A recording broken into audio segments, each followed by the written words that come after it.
Appanna YouTube channel. ನೀವು ಹೇಳಿ. Hi, welcome back to Appanna YouTube channel. I am Ambika. ಇವ್ರು ನೋಡಿರ್ಬೋದು, ಇವ್ರ ಸಬ್ಸ್ಕ್ರೈಬರ್, ಇವ್ರ ಫಾಲೋವರ್. ನಾನು ಹಂಗಾಗಿ ಇವ್ರ ಸಬ್ಸ್ಕ್ರೈಬರ್. ಇಬ್ರು ಸೇರಿ ಒಂಥರ ನನಗೆ ಮೀಟ್ ಆಗಿ ಆಟೋದಲ್ಲಿ ಹೋಗ್ತಾ ಇದ್ದೀವಿ. ಎಲ್ಲಿಗೆ? ಪಂಚಮುಖಿ ಮತ್ತು ಬಿಚ್ಚಾಲಿಗೆ ಹೋಗ್ತಾ ಇದ್ದೀವಿ. ಅಲ್ಲಿ ವಿಡಿಯೋಸ್ ಎಲ್ಲ ಮಾಡಬೇಕು ಅಂದ್ಕೊಂಡಿದ್ದೀನಿ.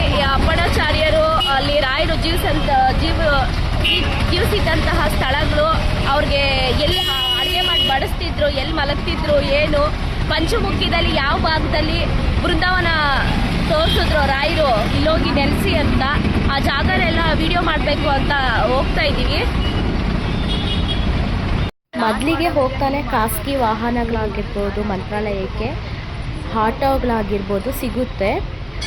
ಬಿಚ್ಚಾಲಿಗಾಗಿರ್ಬೋದು, ಪಂಚಮುಖಿಗಾಗಿರ್ಬೋದು ಆಟೋದಲ್ಲೇ ಹೋಗೋದು ವ್ಯವಸ್ಥೆ ಚೆನ್ನಾಗಿದೆ ಮಂತ್ರಾಲಯದಲ್ಲಿ. ಇದಾದಮೇಲೆ ಇದು ಹೋಗ್ತಾನೆ ಮೊದಲನೇ ದೇವಸ್ಥಾನ ಸಿಗುತ್ತೆ. ಇದು ಲಕ್ಷ್ಮೀ ನರಸಿಂಹಸ್ವಾಮಿ ದೇವಸ್ಥಾನ, ಆಂಜನೇಯ ಸ್ವಾಮಿ ದೇವಸ್ಥಾನ. ಇದನ್ನು 3 ಪ್ರದಕ್ಷಿಣೆ ಹಾಕ್ಕೊಂಡು ಇಲ್ಲಿ ಗಣಪತಿ ಮತ್ತಿನ್ಯಾವುದೋ ಪುಟ್ಟದೊಂದು ದೇವ್ರು ಇಟ್ಟಿದ್ದಾರೆ. ಇದನ್ನು ಒಂದು 3 ಪ್ರದಕ್ಷಿಣೆ ಹಾಕ್ಕೊಂಡು ನಮಸ್ಕಾರ ಮಾಡಿಕೊಂಡು ಹೊರಗಡೆ ಬಂದೆ.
ಇಲ್ಲಿ ಬಂದಮೇಲೆ ಎದುರುಗಡೆನೇ ಒಂದು ಆನೆ, 2 ಬಲಗಡೆ ಮತ್ತು ಎಡಗಡೆ ಆನೆ ಇದೆ.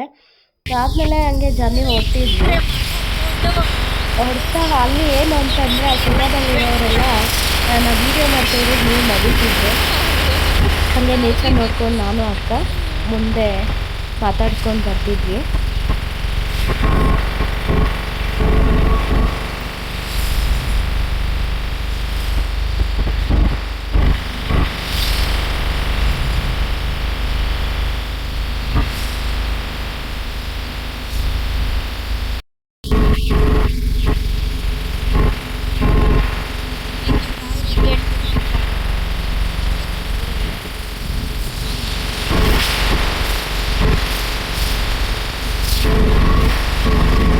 ನೋಡ್ಬೋದು, ಇದು ತುಂಗಭದ್ರಾ ನದಿ ತುಂಬ ಚೆನ್ನಾಗಿ ಕಾಣುತ್ತೆ. ಇದು ಅತ್ಯಂತ ಉದ್ದವಾದ ನಮ್ಮ ಕರ್ನಾಟಕದಲ್ಲಿ ತುಂಬ ಉದ್ದವಾದ ನದಿಗಳಾಗಿ ಇದು ಒಂದು ಹೆಸರಾಗಿದೆ. ಈ ನದಿ ಸುಮಾರು ಇದಕ್ಕೆ ಕೊನೆಯಿಂದಷ್ಟು ಒಂದು ಕಡೆ ಹೋಗಿ ಸೇರೋಷ್ಟು ಉದ್ದ ಇದೆ. ಇದು ತುಂಬ ಭಯಂಕರವಾಗೂ ಇದೆ. ಇದು ಅಲ್ಲಲ್ಲಿ ನೀರಿಲ್ಲ ಅಷ್ಟೇ ಇತ್ತು ದೇವಸ್ಥಾನದ ಹಿಂದುಗಡೆ ಎಲ್ಲ. ಇದನ್ನು ನಾವೇನಾದರೂ ಬಿಚ್ಚಲಿಗೆ ಹೋಗುವಾಗ ನೀರು ಚೆನ್ನಾಗಿರೋದನ್ನು ಕಾಣ್ಬೋದು. ಇದಾದಮೇಲೆ ಬಿಚ್ಚಲಿಗೆ ಬಂದ್ವಿ ನೋಡಿ.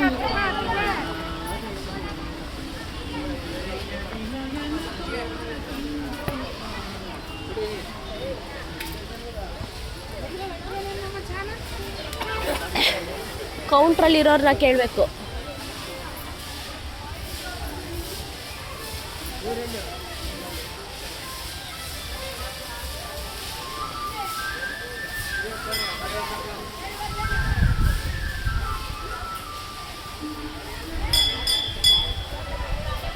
ಮೀನು ನೋಡಿ ಹೆಂಗೆ ಹಿಡಿತಾ ಇದ್ದಾರೆ ಮೀನು.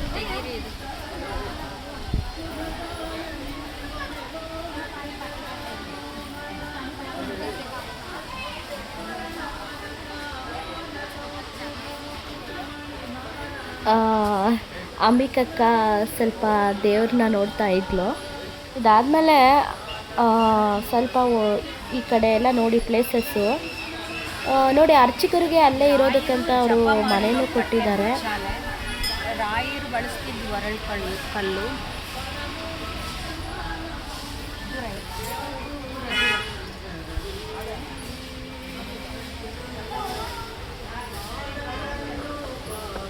ಹತ್ರ ಬಂದರೆ ಕಾಣಿಸಲ್ಲ, ಸ್ವಲ್ಪ ಕಾಣಿಸುತ್ತೆ, ದೂರ ಆದರೆ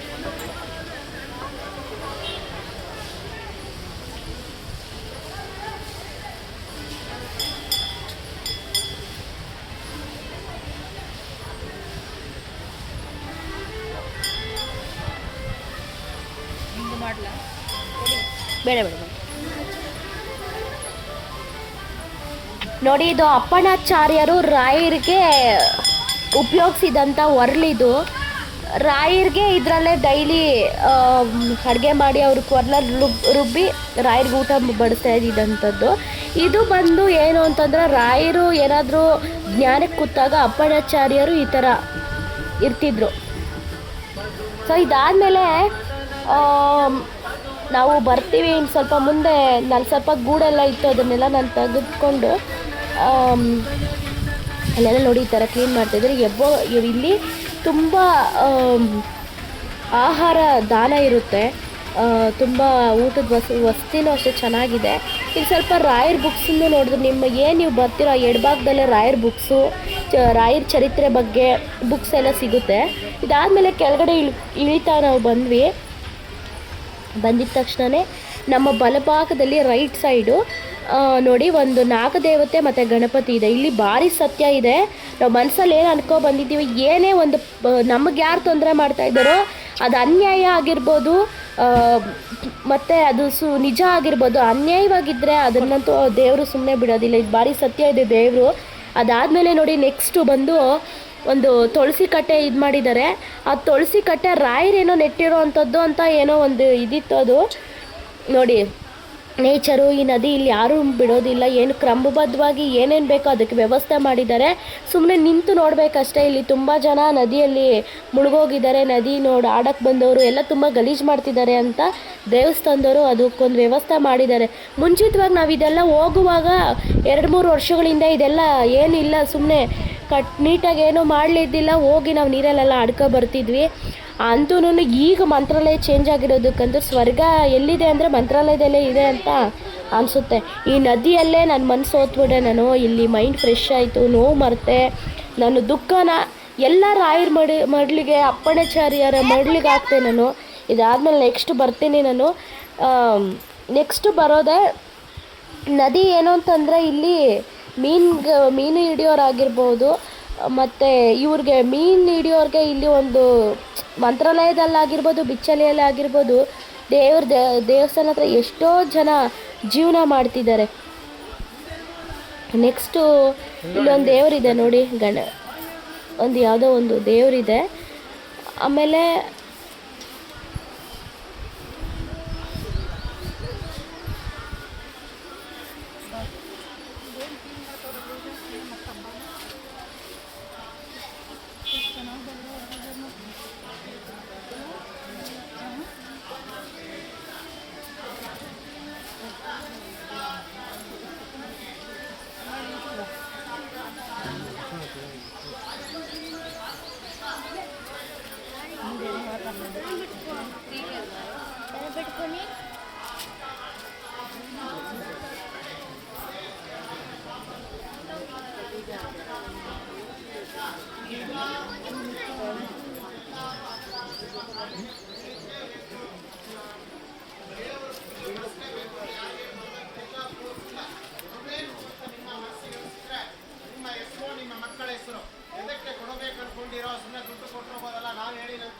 ರಾಯರ ಹತ್ರ ಅಪ್ಲಿಕೇಶನ್ ರಾಯರ ಹತ್ರ ಅರ್ಜಿ ಮಾಡಕ್ಕೆ ಹೋಗಬೇಕು. ಮೇನ್ ಅದೇ ಇಂಪಾರ್ಟೆಂಟ್. ರಾಯರ ಹತ್ರ ಹೇಳ್ಕೊಂಡು ಇವಾಗ ನಾನು ಅನ್ಕೊಂಡಿದ್ದ ಬೇಡಿಕೆ ನೆರವೇರಿದ್ರೆ ನಾನು ಮತ್ತೆ ನಿಮ್ಮ ತಂದೆಯ ತಾಯಿ ಮಕ್ಕಳ ಹೆಸರು ಹೇಳಿದ್ಮೇಲೆ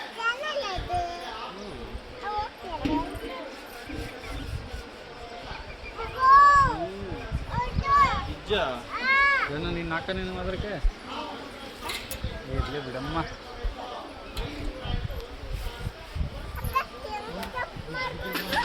ಹಾಂ ಈಗ ನೀನು ಹೂವನ್ನು ಹಾಕ್ಬಿಡ್ತೀನಿ ಅದಕ್ಕೆ.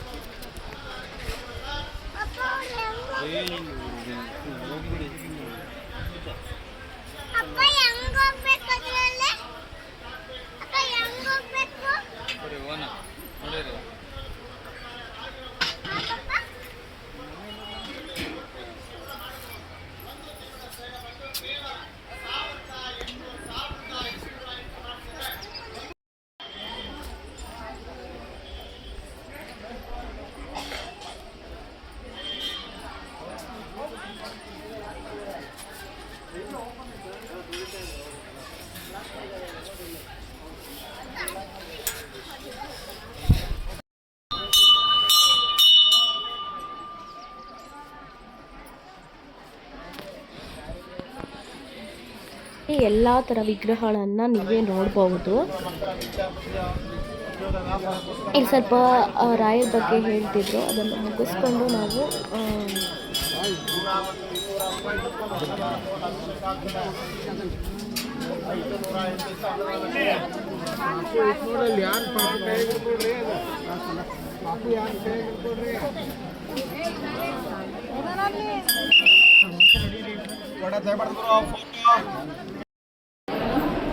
ಇಲ್ಲಿಂದ ಬಂದರೆ ಬಿಚ್ಚಲಮ್ಮ ನಾವು ಪೂಜೆ ಮಾಡಿ, ಈ ಬಿಚ್ಚಲಿ ಅನ್ನೋ ಹೆಸರು ಬರೋದೇ ಪ್ರಸಾದ. ನಿಮ್ಗೆ ಈಗಾಗಲೇ ಗೊತ್ತಿರ್ಬೋದು, ಅಪ್ಪಣ್ಣಾಚಾರ್ಯರಿಗೆ ಶಿಷ್ಯರಿಗೆ ಒಂದು ಗುರು ಬೋಧನೆ ಮಾಡುವಾಗ, ಒಂದು ಪಾಠ ಕಲಿಸುವಾಗ ಅವರು ಏನಂತ ತಂದಂಥ ಹಕ್ಕಿಯಾಗಿರೋದು ಕೊಡ್ತಾಯಿದ್ರು ಅಪ್ಪಣ್ಣಾಚಾರ್ಯರಿಗೆ. ಆ ಒಂದು ಇದರಿಂದ ಬಿಚ್ಚಾಲಿ ಅಂತ ಹೆಸರು ಬರುತ್ತೆ. ಬಿಚ್ಚಾಲಮ್ಮ ಪೂಜೆ ದರ್ಶನ ಮಾಡಿಕೊಂಡು ಆ ತಾಯಿನ ನೋಡಿ, ಇಲ್ಲಿ ಹಸು ಸಗಣಿಯಿಂದ ಸಾರಿಸಿ ರಂಗೋಲಿ ಹಾಕಿದ್ದಾರೆ. ತುಂಬ ನಾವು ಏನು ನಮ್ಮ ಸಂಸ್ಕೃತಿ, ಭಾರತದ ಸಂಸ್ಕೃತಿ ಏನಿದೆಯೋ ಅರ್ಧಂಬರ್ಧಂ ನಾವಿಲ್ಲಿ ನೋಡ್ಬೋದು. ಇತ್ತೀಚೆಗೆ ಅದನ್ನೆಲ್ಲ ನಾವು ಕಳೀತಾ ಬರ್ತಾ ಇದ್ದೀವಿ. ಏನು ಎಲ್ಲರ ಮನೆ ಮುಂದೆ ನೋಡಿ ಈಗ ಬರೀ ಸಿಮೆಂಟು ಆ ಥರ ಎಲ್ಲ ಹಾಕಿರ್ತಾರೆ. ಇಲ್ಲಿ ನೋಡಿ ಸ್ವಲ್ಪ ಮನಸ್ಸಿಗೆ ನಮಗೂ ಖುಷಿ ಆಯಿತು. ಈ ಮನೆ ತುಂಬ ಇಷ್ಟ ಆಯಿತು ನನಗೆ. ಈ ಥರ ನೋಡಿ, ಬದುಕೋದಕ್ಕೆ ಒಳ್ಳೊಳ್ಳೆ ಬಿಲ್ಡಿಂಗ್ ಬೇಕಾಗಿಲ್ಲ, ಈ ಥರ ಒಂದು ಒಪ್ಪತ್ತಿಗೆ ಗಂಚಿ ಇದ್ದು ಆ ಥರದ್ದೊಂದು ಮನೆ ಇದ್ದರೆ ಎಲ್ಲೋ ಭಗವಂತ ನೆಮ್ಮದಿ ಕೊಟ್ಟರೆ ಅಲ್ಲಿ ಇರ್ಬೋದು ಮನುಷ್ಯ ಅಂತ ಅನ್ನಿಸ್ತು ನನಗೆ. ನನ್ನ ಅನಿಸಿಕೆ ಈ ಥರ ಇತ್ತು. ಹೊರಗಡೆ ಬಂದರೆ ನೋಡಿ, ಈ ಥರ ಹೊರಗಡೆ ಬಂದರೆ ಇಲ್ಲಿ ತುಳಸಿ ಕಟ್ಟೆ ಮತ್ತು ನಮಗೇನು ಬೇಕು ತಿನ್ನೋದಕ್ಕೆ ಹಣ್ಣುಗಳು ಅವೆಲ್ಲ ಇರುತ್ತೆ. ಮತ್ತು ಇಲ್ಲಿ ಏನೋ ಫೇಮಸ್ ಅಂದರೆ ಮಜ್ಜಿಗೆ ಮಾಡ್ತಾರೆ. ಈ ಮಜ್ಜಿಗೆ ಬಂದು ಹಸು ಇದರಲ್ಲಿ ಅಲ್ಲೇ ಸಾಕಿರೋಂಥ ಹಸುಗಳಲ್ಲೇ ಮಜ್ಜಿಗೆ ಮಾಡಿಟ್ಟಿರ್ತಾರೆ, ತುಂಬ ಚೆನ್ನಾಗಿರುತ್ತೆ. ಆಮೇಲೆ ನೆಕ್ಸ್ಟು ಇದು ಬಂದು ರಾಘವೇಂದ್ರ ಸ್ವಾಮಿ ಅಪ್ಪಣ್ಣಾಚಾರ್ಯರ ಮನೆ ಇದು. ಇಲ್ಲಿ ಬಂದು ಇದ್ದಂಥ ಇಲ್ಲೇ ಬಂದು ಅವ್ರು ನೈಟ್ ಮಲಗ್ತಿದ್ದು ಇದೇ ಜಾಗ ಏನಿದೆಯೋ ಇದೇ ಜಾಗದಲ್ಲೇ ಬಂದು ರಾಘವೇಂದ್ರ ಸ್ವಾಮಿಗಳು ಮಲಗ್ತಾ ಇದ್ದಿದ್ದಂಥ ಜಾಗ ಅದು. ಇದಾದಮೇಲೆ ನಮ್ಮ ಎಡಭಾಗದಲ್ಲಿ, ಬಾಗಿಲು ಕಡೆಯಿಂದ ಬಂದ ಎಡಭಾಗದಲ್ಲಿ ಈ ಥರ ಫೋಟೋಸ್ ಎಲ್ಲ ಇಟ್ಟಿದ್ದಾರೆ. ಒಂದೊಂದು ಫೋಟೋದಲ್ಲೂ ಒಂದೊಂದು ಅರ್ಥ ಇದೆ. ಈ ಬುಕ್ಸು ಅಷ್ಟೇ, ಇದರ ರಾಯರ ಬಗ್ಗೆ, ರಾಯನ ಚರಿತ್ರೆ ಬಗ್ಗೆ, ಜೀವನದ ಬಗ್ಗೆ ಎಲ್ಲದ್ರ ಬಗ್ಗೆನೂ ಮಾಹಿತಿ ಇಲ್ಲೊಂದು ಎಡಗಡೆ ಬುಕ್ಸು ಸಿಗುತ್ತೆ. ಇದಾದಮೇಲೆ ನೋಡಿ, ಒಳಗಡೆ ಎಂಟ್ರೆನ್ಸ್ ಆದರೆ